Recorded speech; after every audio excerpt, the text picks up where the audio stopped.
Boa noite a todos.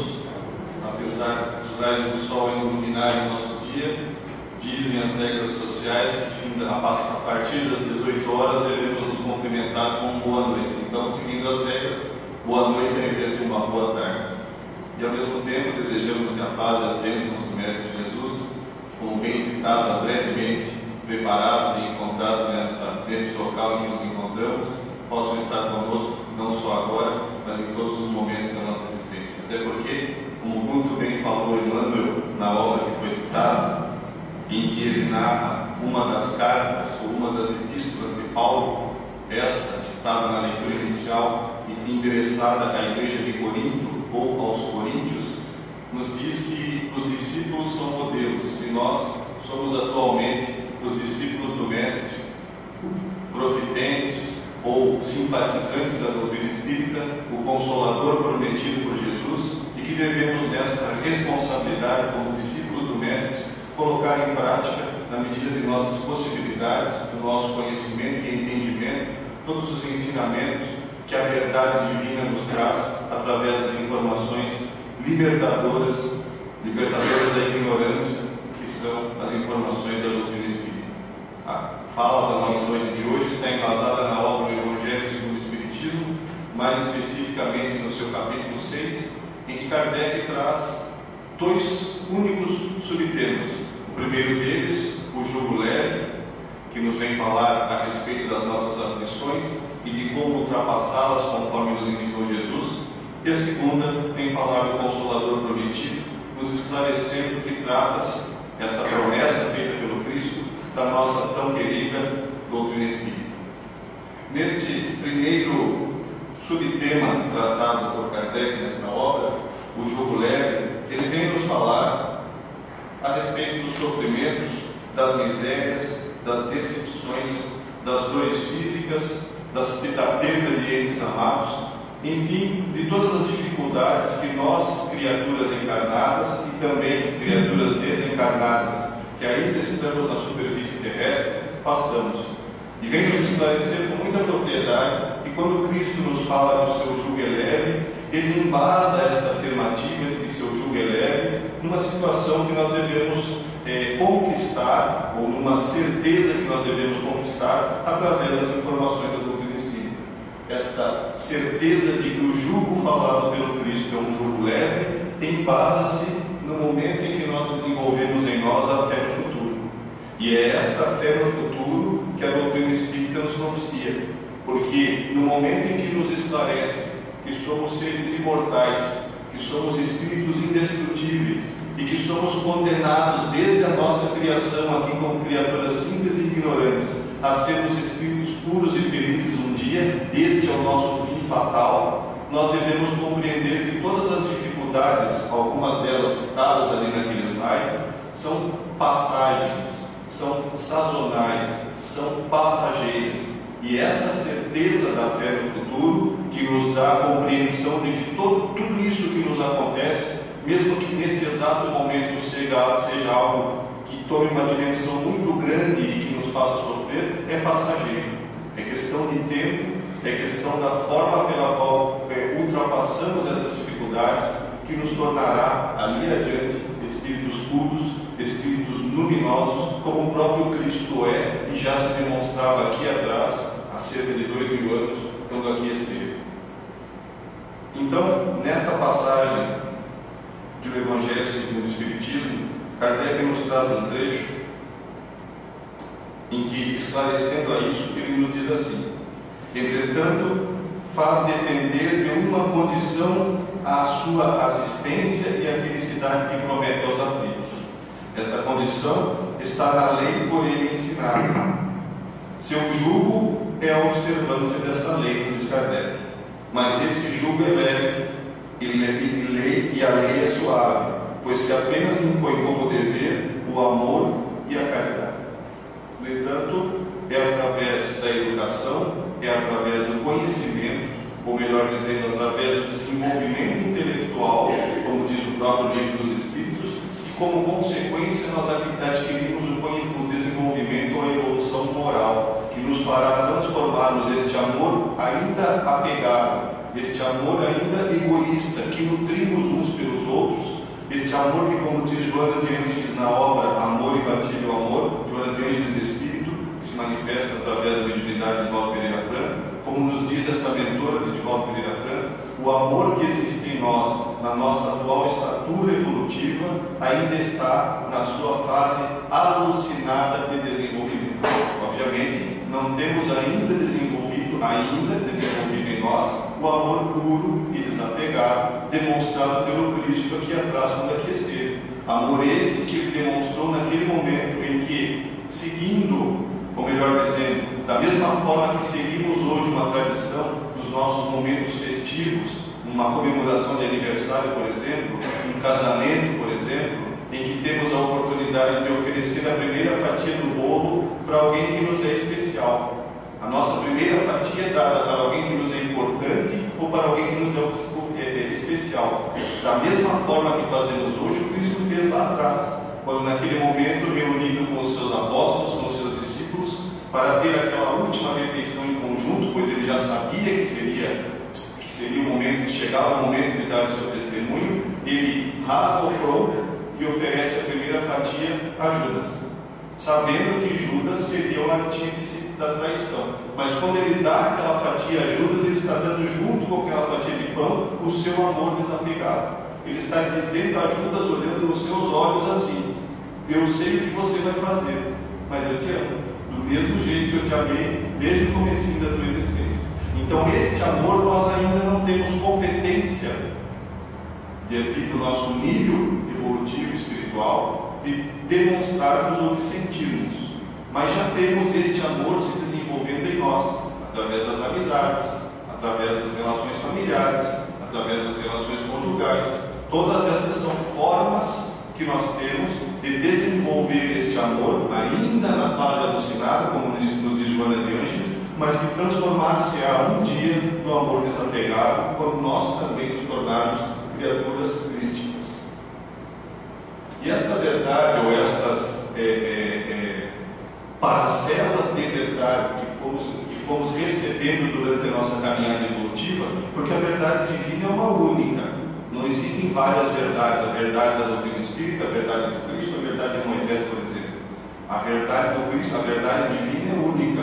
O que existem são doses em que nós fomos a pouco e pouco recebendo e absorvendo estas verdades. Então fizemos um pequeno mapa mental aqui, por falta de um termo melhor, chamamos de cronologia das revelações, em que buscamos situar no tempo as revelações que nos foram permitidas, nós, humanidade terrena, para que conhecêssemos esta verdade, ou parcelas desta verdade divina. A primeira delas, o advento da vinda de Moisés, que teve uma função de extrema importância, porque antes da vinda de Moisés, nós éramos criaturas politeístas. Nós adorávamos a vários deuses, e adorávamos a vários deuses de uma forma que é justificada pela nossa ignorância, porque tudo aquilo que não havia explicação, ou que nós não compreendíamos como acontecia, para nós era um Deus. Então nós adorávamos o sol, nós adorávamos a lua, nós adorávamos o mar, nós adorávamos as tempestades. Para cada um desses fenômenos naturais que nós não entendíamos como acontecia naquela época, nós teríamos deuses e adorávamos a esses deuses. E Moisés vem nos trazer a semente originária da futura semeadura do Cristo ali adiante, porque ele vem nos trazer a certeza do Deus único. Então, a semente plantada por Moisés, além da justiça, é a certeza do Deus único. Logicamente que não era o Deus ainda do Cristo, era um Deus de justiça. Então, um Deus guerreiro, um Deus que recompensava as nossas boas atitudes através de benesses terrenas. Então, um Deus das batalhas, que nos auxiliava nas nossas conquistas territoriais. Esse era o Deus, já era o Deus único, mas era o Deus ainda Senhor dos Exércitos, trazidos por Moisés. Logo ali adiante, nós temos então o segundo momento das grandes revelações divinas, em que nos aparece a figura do Cristo. Este que veio, como veremos em alguns slides a seguir, trazer efetivamente um programa de comportamento. Este que veio naquele momento, abrimos aqui um pequeno parênteses, naquele momento em que, lá no livro Paulo e Estevão, escrito por Emmanuel, através da mediunidade de Francisco Cândido Xavier, o mesmo Emmanuel que escreve o livro Fonte Viva, que compõe-se de uma série de livros em 5, que estudam e onde Emmanuel tira pequenos trechos do Evangelho e comenta esses Evangelhos. Emmanuel, lá no livro Paulo e Estevão, ele traz um capítulo intitulado As Epístolas. E nesse capítulo ele vai nos narrar como Paulo começou a escrever as suas cartas. E nesse momento em que ele está passando por uma extrema dificuldade, porque ele havia acabado de criar a igreja de Corinto. A igreja de Corinto era muito assediada por aqueles representantes das demais igrejas que haviam sido fundadas por Paulo, e ele se sentia incapaz fisicamente de estar presente em todas aquelas igrejas espalhadas pela Ásia e pela Europa, atual Europa, e pela Ásia antiga. E no momento em que ele se encontra na calada da noite na igreja de Corinto, em extremo silêncio, Paulo começa uma prece, pedindo a Deus, pedindo ao Mestre Jesus, que lhe desse forças para que ele conseguisse cumprir o compromisso assumido, que era explanar a verdade e explicar e exemplificar, obviamente, o Evangelho do Cristo. E nesse momento de prece, ele sente como que uma luz que lhe envolvia. E naquela luz que lhe envolvia, ele ouve uma voz que lhe diz: acalme-se, Paulo, eu estarei contigo, eu te ajudarei nessa tarefa. E aí, repentinamente, ele pensa: mas como que eu vou fazer para estar presente em todas as igrejas, para fazer essas viagens que levavam dias, porque Paulo fazia as viagens a pé, caminhando, não é como nós vimos de Joinville para cá hoje, de carro, em poucos minutos. Paulo andava quilômetros, centenas de milhares de quilômetros a pé, porque ele se recusava a utilizar-se de um animal que não tinha, segundo ele, obrigação de carregá-lo às costas. Então ele fazia os seus trajetos, fazia as suas pregações caminhando e deslocando-se a pé de uma cidade para outra. E isso impossibilitava que fisicamente ele estivesse presente em todos os lugares. Devido a isso, aquela voz que era o Cristo falando com ele, e imaginemos nós a psicosfera daquele ambiente, daquela igreja primitiva, no silêncio da noite, onde havia Paulo e Cristo conversando. Mesmo que Paulo não enxergasse a presença do Mestre ali, ele sentia que era o Mestre que lhe inspirava e que lhe passava aquelas informações. E o próprio Mestre lhe disse: você não pode estar fisicamente, você pode estar em espírito. E como Paulo não entendeu o que ele queria dizer com esse estar em espírito, ele esclarece: escreva, faça cartas, envie cartas às igrejas. E aí começam então as epístolas, como essa citada no começo dos nossos trabalhos: a carta aos Coríntios, a carta aos Tessalonicenses, a carta aos Efésios, e por aí vai a série de cartas escritas por Paulo, e que na fala de Pedro, na mesma obra, Paulo e Estevão, não são cartas de Paulo, são cartas do próprio Cristo, e não se destinam àquela cristandade primitiva, mas a toda a cristandade universal. Tamanha a competência da escrita e a quantidade de ensinamentos que compõem estas epístolas conforme nós conhecemos. Então Jesus vem trazer aos apóstolos e vem nos trazer esta informação do Deus de amor. Por isso a sua lei é suave. Como diz o Evangelho segundo o Espiritismo, nesse capítulo 6, a lei é suave, porque ela só compõe-se de duas condições: a prática do amor e a prática da caridade. Obviamente que, para que isso aconteça em toda a sua possibilidade, é necessário um aprendizado e uma busca constante nossa de aperfeiçoamento como espíritos imortais. E aí adiante, entrando já no item o Consolador prometido, aparece a doutrina espírita. Então, quando o Cristo fala naquele momento que partiria, mas que nos enviaria adiante um Consolador, que nós não poderíamos ver, mas que estaria conosco, ele nos dá dois motivos principais para enviar esse Consolador. O primeiro deles é porque ele diz assim: muitas coisas eu teria a vos dizer, mas não tendes competência para carregar. Ou seja, muitas parcelas da verdade divina ele poderia nos transmitir naquele momento aqui atrás, que aqui esteve, mas nós não tínhamos condições de compreender, porque não compreendemos o Evangelho até hoje. Nós não praticamos a lei de Cristo. senão seríamos criaturas plenamente felizes e com a paz constante das nossas existências. Isso não existe neste atual momento da humanidade terrena. Existirá ali adiante.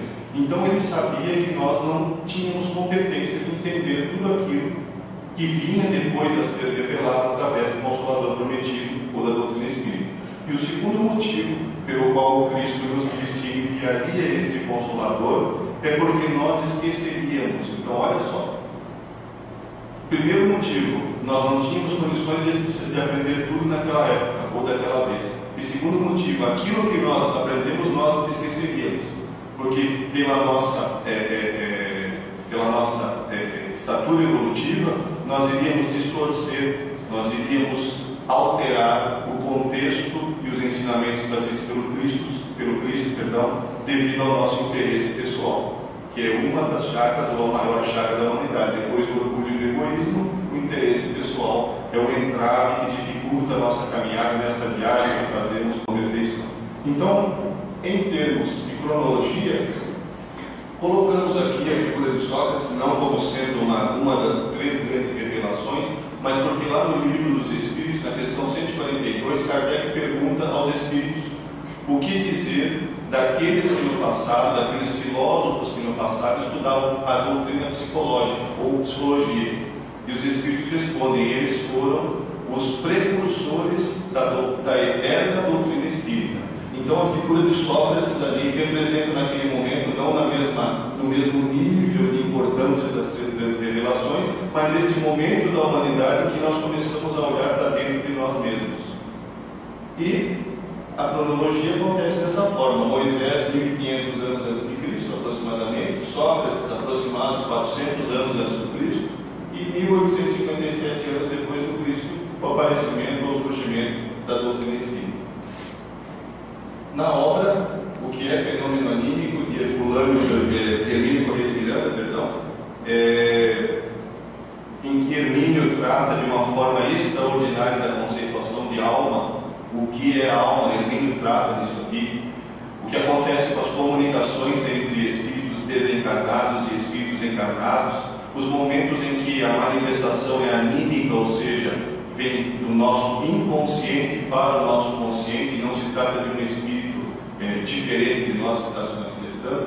E ele traz um pedaço, um pequeno trecho dessa obra, nos dizendo assim: Jesus não fundou mais uma religião, preferiu propor e exemplificar com sua pregação e seu exemplo pessoal um plano de comportamento claramente apoiado na esquecida realidade do amor. Então olha só, Jesus não era cristão, Buda não era budista, Kardec, quando começou a doutrina espírita, isso está lá no livro Obras Póstumas, ele tinha um interesse em instruir-se.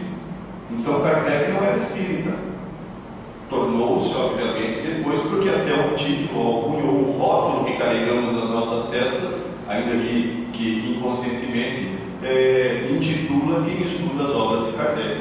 Mas o Cristo não era cristão, então ele não veio criar uma religião. Ele veio efetivamente nos trazer, através do seu exemplo, da sua vivência, um plano de comportamento, a lei de amor e a lei de caridade, que, se seguido à risca por todos, independente de sermos espíritas ou não, nos tornará com mais rapidez espíritos perfeitos. Porque Honório Onofre de Abreu, já desencarnado, que foi presidente da União Espírita Mineira, que foi a pessoa que, há muitos anos atrás, quando o nosso conhecido Haroldo Dutra Dias era um jovem de uma mocidade espírita lá em Belo Horizonte, iniciou o Haroldo no estudo do Evangelho. O Honório Onofre de Abreu tem um livro intitulado Luz Imperecível, em que ele nos traz informações da forma que devemos estudar o Evangelho, nos traz uma pequena técnica utilizada pelos grupos de estudo do Evangelho, não do Evangelho segundo o Espiritismo, do Evangelho mesmo, do texto do Evangelho, e que nos permite a compreensão do que é este plano de comportamento que o Cristo nos trouxe. E existe uma fala de Honório Onofre de Abreu que diz assim: a função basilar, ou a função primeira da doutrina espírita é promover a evolução consciente. Porque a evolução inconsciente, pela força das coisas, todos independente do rótulo religioso que carregam, atingirão. Mas a evolução consciente, buscada através da conquista do conhecimento e por consequência do trabalho individual que nos cabe, é esta a função da doutrina espírita. Então, se estamos na doutrina, mas não buscamos esse trabalho, não estamos cumprindo com a função primeira da doutrina, que é a evolução consciente. Basta vivermos e um dia nos tornaremos espíritos puros.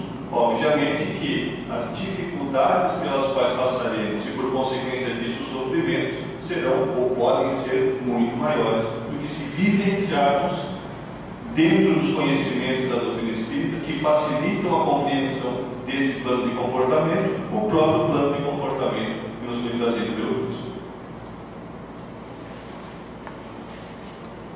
Ainda tenho muitas coisas a dizer, mas não podeis carregar agora. E eu rogarei ao Pai, e Ele vos dará outro Paracleto, o Espírito de verdade. Esse vos ensinará todas as coisas e vos lembrará todas as coisas que vos disse. Então, Kardec, nesse momento, ele está falando, ou melhor dizendo, ele está trazendo esse trecho do Evangelho em que nos fala do Paracleto. O Paracleto é um sinônimo de consolador. Portanto, a doutrina espírita nos veio como um consolador. Então, ela não veio para fazer apologia ao sofrimento. Nenhum de nós que aqui está reencarnou nesta existência para sofrer. Não é este o objetivo da reencarnação em absoluto. Os sofrimentos são consequência da dor que faz parte da nossa caminhada evolutiva. Dor esta causada por nós mesmos. Então a doutrina espírita como consoladora, ela vem nos trazer informações importantíssimas. Por quê? Ela nos explica o motivo e a origem da dor ou do sofrimento e nos esclarece com muita propriedade que esse sofrimento é passageiro. E se ele é passageiro, eu terei um futuro extraordinário aqui na frente. Por isso é um consolo. Para aqueles que não têm esta percepção, que não têm esta fé no futuro, obviamente que as dificuldades da vida se tornam enormes, ou melhor dizendo, percebemos com uma grandiosidade além do que efetivamente elas têm e nos traz um sofrimento atroz, porque acreditamos que aquilo não vai terminar nunca. E a doutrina espírita, como consolador prometido, tem exatamente esta premissa, de nos fazer entendermos que todas as dificuldades são passageiras. Então, nos diz Kardec, assim, o Espiritismo realiza o que Jesus disse no Consolador Prometido: conhecimento das coisas, fazendo que o homem saiba de onde vem, para onde vai e por que está na terra. Quais são os motivos que fizeram com que aqui estivéssemos no dia de hoje, residindo na cidade de Balneário Camboriú, convivendo dentro da comunidade do Centro Espírita Bezerra de Menezes, atuando dentro lá da minha família, com aqueles com os quais eu necessito estar interligado. Estas explicações nos são trazidas através do estudo da doutrina espírita, porque somos criaturas criadas lá no início com a nossa simplicidade e a nossa ignorância, que transitamos pelos diversos reinos até chegarmos ao reino nominal e estamos exatamente inseridos no contexto histórico individual que necessitamos. Então, se somos brasileiros e residimos em Santa Catarina, é porque necessitamos nessa existência sermos brasileiros e residimos em Santa Catarina. Não é um acaso que nos coloca nos grupos sociais onde estamos, até porque lá na questão 573 do Livro dos Espíritos, Kardec faz uma pergunta bastante objetiva. Ele indaga assim: qual é a missão dos espíritos encarnados na Terra? E numa resposta de tamanho médio, vamos dizer longa, de tamanho médio, uma das partes que vamos pensar diz assim: promover por meios diretos e materiais a melhoria das instituições. Então, quando os Espíritos nos dizem promover por meios diretos e materiais a melhoria das instituições, eles não estão dizendo que nós devemos ser ícones da doutrina espírita, que nós devemos ser um Paulo de Tarso viajando quilômetros e pregando o Evangelho. Promover por meios diretos e materiais a melhoria das instituições. Quais instituições? Todas. Qual é a primeira instituição na qual nós estamos inseridos? A família. A família é uma instituição. Então eu tenho que promover, por meios diretos e materiais, a melhoria da minha família. Nem que seja mudando o meu estado de humor de manhã cedo, quando eu encontro os familiares à mesa, quando isso é possível, para que possamos fazer a nossa primeira refeição do dia em conjunto. Isto já é uma forma de promover, por meios diretos e materiais, a melhoria do convívio familiar e, por consequência, da minha família. Então, o conhecimento de para onde vai e do porquê está na Terra. Estamos aqui matriculados nesta escola terrena com o objetivo e com a meta de evoluirmos.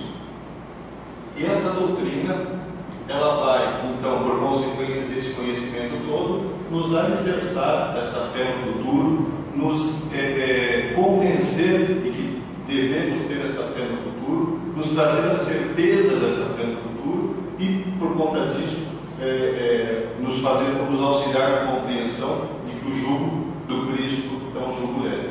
E nesse mesmo capítulo, que traz todas as instruções espirituais, porque o Kardec divide o Evangelho segundo o Espiritismo em capítulos, e esses capítulos normalmente seguem uma sequência. Ele traz um trecho do Evangelho, ele comenta esse trecho do Evangelho, e lá no fim do capítulo ele traz instruções dos Espíritos. Então são diversos Espíritos que falam a respeito daquela temática tratada no capítulo. Nesse capítulo que trata do Cristo Consolador, todas as instruções dos Espíritos são assinadas pelo Espírito de verdade. Ao contrário dos demais capítulos em que vários Espíritos assinam, as instruções trazidas nesse capítulo são todas ensinadas, ou assinadas, melhor dizendo, pelo Espírito de verdade. E é ele que vai nos dizer assim: Espíritas, amai-vos, este o primeiro ensinamento, instruí-vos, este o segundo. Então amai-vos, mas amai-vos de que forma? Da forma que nos é possível na nossa atual estatura evolutiva, na nossa atual existência. Mas é um amor ainda apegado e egoísta, que seja, é o que nos cabe, é o que podemos. E instruí-vos para quê? Para que através do trabalho, através do esforço, através do conhecimento, eu transforme este amor ainda apegado no amor desapegado e desinteresseiro que é apresentado no Cristo. O Cristo que demonstrou também este amor naquele momento em que acontece a situação do lava-pés, em que ele lava os pés dos apóstolos, exceto de Pedro, porque Pedro não deixa que ele lave os pés, e ainda xinga os amigos, ainda critica os companheiros, porque ele diz para o Cristo: está lá no livro Boa Nova, escrito por Chico Xavier, de autoria de Humberto de Campos.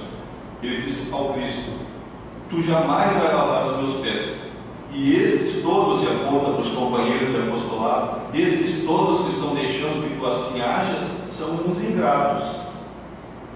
E o Cristo dá uma lição de humildade a Pedro naquele momento, e que termina esta lição dizendo assim: Pedro, o homem do mundo é mais frágil do que perverso. E nesse mesmo momento ele dá uma extrema lição deste amor desapegado que nós teremos um dia, porque ele diz assim aos apóstolos que ali estavam: está chegando o momento do meu testemunho, e quando chegar esse momento eu estarei sozinho. Todos vocês que eram para ele aqueles amigos do coração e que consideravam seus amigos do coração, tanto que a cerimônia dos lavos, o fato do Cristo lavar os pés dos apóstolos acontece porque eles estavam discutindo qual deles amava mais Jesus. E Jesus, dando um exemplo de humildade, faz aquela atitude de lavar os pés. Então eram pessoas que consideravam muito o Cristo, e ele também considerava muito como seus amigos pessoais. E ele fala para eles: no momento do meu testemunho eu estarei sozinho, vocês todos irão me abandonar, como de fato aconteceu, mas mesmo assim eu vos amo, do mesmo jeito, sem nenhum melindre e sem um resquício sequer de diminuir um pouquinho esse amor que ele nutria pelos apóstolos. Por quê? Porque esse é o verdadeiro amor, é o amor desapegado, é o amor que não exige nada em troca, é o amor de quem ama porque ama, simplesmente isso. E esse é o amor que o Cristo, que o Espírito de verdade aqui nos diz quando fala: Espíritas, amai-vos, e em seguida instruí-vos, para que esse seu pequeno amor, que ainda é um amor fraterno e que às vezes nos faz criarmos rusgas dentro do movimento espírita e dentro da casa espírita, lá em Joinville pelo menos, acho que aqui em Balneário Camboriú não acontece, mas os espíritas lá de Joinville, às vezes, nos atritamos, às vezes acontecem os pequenos melindres lá, dado o nosso orgulho de criaturas imperfeitas que ainda somos. Então, essas pequenas desavenças acontecem, e aqui ele está se dirigindo diretamente aos espíritas, porque ainda não temos esse amor desapegado. Para que isso aconteça, é imprescindível e é necessário a instrução. Mas óbvio que ele coloca em segundo plano, porque primeiro nós temos que nos tolerar. Se nós nem nos tolerarmos, nem estudarmos em conjunto, conseguiremos. Então é necessário essa tolerância. E este conhecimento, ou este ensinamento que a doutrina espírita nos traz, ela vem nos trazer através de alguns aspectos. Que a doutrina espírita se divide em três, poderíamos dividi-la em três aspectos. O primeiro deles, o aspecto científico, pela ciência, pelas informações que tivemos antes da ciência acadêmica comprová-las. Isso basta ler o livro A Gênese de Allan Kardec, basta ler a Revista Espírita, que era o laboratório de Kardec que ele se utilizava, porque ele botava suas ideias em xeque e depois debatia aquelas ideias, e quando se convencia daquilo, colocava nas obras editadas por ele. Até porque, como falamos no começo, a intenção de Kardec, que está lá no livro Obras Póstumas, quando iniciou os seus estudos dos fenômenos que aconteciam das mesas girantes, era instruir-se, era aprender. Ele, com caráter científico e pedagogo e professor que era, ele queria entender o porquê que aquilo acontecia. Quando ele viu o que existia por trás daqueles fenômenos, ele percebeu que aquilo era um conhecimento que não podia ficar guardado só para ele. E aí ele assume efetivamente a sua missão de ser o codificador, de ser aquele que nos trouxe a possibilidade de estudarmos a doutrina espírita. Doutrina esta que, em muitas situações, se antecipou a informações que a ciência acadêmica veio comprovar posteriormente. Seu aspecto filosófico, obviamente, como uma postura de pensamento, como uma ideologia a ser seguida. E, por fim, o aspecto religioso. Aspecto esse que, em muitas situações, nos traz algumas dúvidas. Será que o Espiritismo é ou não é uma religião? Então, Francisco Cândido Xavier, psicógrafo de Emmanuel na obra Consolador, Emmanuel nos traz a informação a respeito dessas facetas da doutrina da seguinte forma: a ciência e a filosofia vinculam a terra, essa figura simbólica, porém a religião é o ângulo divino que a liga ao céu. Então, já vemos aqui uma pequena colocação de Emmanuel buscando o caráter religioso da doutrina espírita. Então, vamos buscar nas fontes de consulta o que é religião. E olha só o que nós encontramos. Lá no dicionário Aurélio, estamos dizendo assim: religião, crença na existência de uma força ou forças sobrenaturais considerada como criadora do universo e que, como tal, deve ser adorada e obedecida. Será que a doutrina espírita é isto que ali está escrito?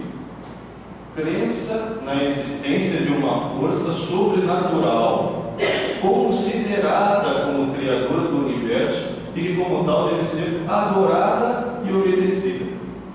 Poderíamos enquadrar a doutrina espírita dentro desse conceito de religião? Obviamente que não, até porque a questão do sobrenatural já é explicada por Kardec nas obras básicas, comprovando que o sobrenatural não existe. O que existe são situações que nós não compreendíamos aqui atrás, como os milagres do Evangelho, por exemplo, que ele muito bem trata sobre esse assunto lá no livro O Céu e o Inferno, ou situações que nós compreenderemos aqui à frente. Mas a situação de sobrenatural não existe. Então, diante disso, nós podemos riscar essa conceituação. Até agora, para nós, se isto é a conceituação de religião, a doutrina espírita não é uma religião, efetivamente.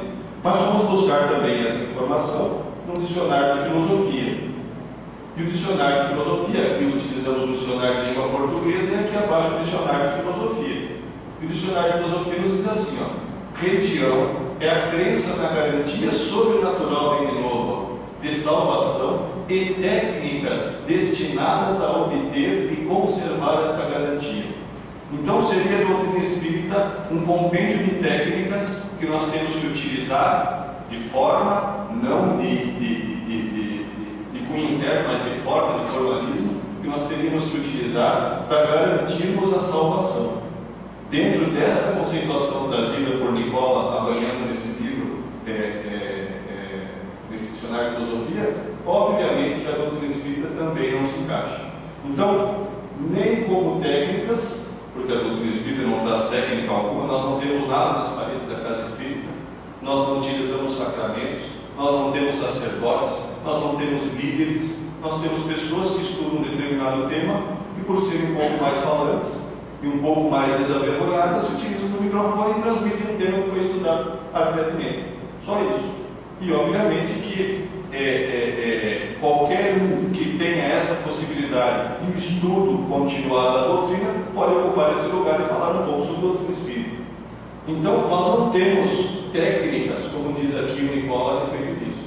Então, continua a nossa dúvida se a doutrina espírita é ou não é uma religião. E nós somos o socorrer da Revista Espírita, que foi publicada por Kardec de janeiro de 1858 a dezembro de 1869. Kardec desencarna em março de 1869. Mas os colegas da Sociedade Espírita Parisiense continuam a publicação da revista até dezembro de 69, no ano de desencarne de Kardec. Então, durante 12 anos, essa revista foi publicada mensalmente. E, impreterivelmente, entre o dia 1º e o dia 4 de cada mês, ela estava nas bancas. Esta era a disciplina do nosso codificador. Todos os meses, entre o dia 1º e o dia 4, a revista espírita estava nas bancas. Tanto que, quando ele desencarna em 30 de março de 1869, a de abril já estava pronta. Só faltava distribuir nas bancas. Tamanha a disciplina. Porque, assim como nós vimos aqui atrás, a dificuldade de Paulo de atender fisicamente a todas as igrejas e recebe do Cristo a orientação de escrever cartas, Kardec recebia e atendia e respondia centenas de cartas por mês. E ele não tinha possibilidade de escrever as cartas, não tinha computador na época, não dava para fazer um Ctrl+C, Ctrl+V, tinha que escrever as mãos, e ele não tinha possibilidade de responder a tantas cartas. Então ele se utiliza da revista para que, abordando um determinado tema, ele consiga abranger as dúvidas de uma gama de pessoas que escreviam. Porque além de todo esse trabalho que nós conhecemos, Kardec atendia as pessoas pessoalmente, atendimento fraterno. Kardec auxiliava com dinheiro as pessoas que lá iam me procurar e que tinham dificuldades. Respondia a todas as cartas à medida da sua possibilidade. E além disso, escrevia as obras e publicava a revista espírita. Então, lá na revista espírita, existe um momento em que Kardec nos fala assim: conceito de religião. O verdadeiro objetivo das assembleias religiosas deve ser a comunhão de pensamentos. Com efeito, a palavra religião quer dizer laço.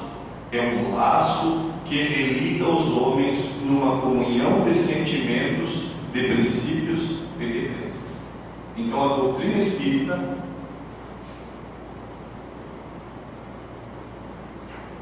conforme o próprio codificador, assume o caráter de religião com esse conceito que aqui está. Um laço que religa os homens numa comunhão de sentimentos, de princípios e de crenças. Observem que Kardec fala aqui, o laço é um laço que religa os homens. Ele não está falando aqui que é um laço que liga os homens a Deus. Isso é um outro sofisma que nós devemos eliminar da nossa conceituação, do nosso entendimento. Nós, em momento algum da nossa existência, desde que fomos criados simples e ignorantes, estivemos desligados de Deus. Nós somos criaturas que vivemos em Deus. O que acontece é que nós não estamos constantemente em comunhão com Deus. Por quê? Porque nós temos maus pensamentos, porque nós temos momentos de desavença, porque nós temos momentos de baixa do nosso padrão vibratório que impedem essa comunhão com Deus. Mas desligados do Criador é impossível. Não existe um ponto do universo que esteja fora da vigência das leis divinas. Sendo assim, não existe um ponto do universo que não esteja sob a guarda ou sob a tutela de Deus. Então nós sempre estivemos ligados a Deus. Em todos os momentos da nossa existência nós estamos ligados a Deus. Não estamos em comunhão. Muito tempo da nossa existência nós passamos sem comungarmos com Deus, mas estamos ligados a Ele. Então a religião é este laço, como diz Kardec, que religa os homens numa comunhão de sentimentos, de princípios e de crenças. Nós podemos, neste exato momento em que aqui estamos nesta tarde, nesse começo de noite de sábado, estarmos numa assembleia religiosa ou não. Aqueles de nós que estivermos ligados numa comunhão de pensamentos, estaremos nesse momento numa assembleia religiosa. Aqueles de nós que estiverem fora desta comunhão de pensamento, com o pensamento voltado para outras coisas, estarão fora desta assembleia religiosa. Então é essa comunhão de pensamentos que caracteriza efetivamente o que é e o que não é uma assembleia religiosa.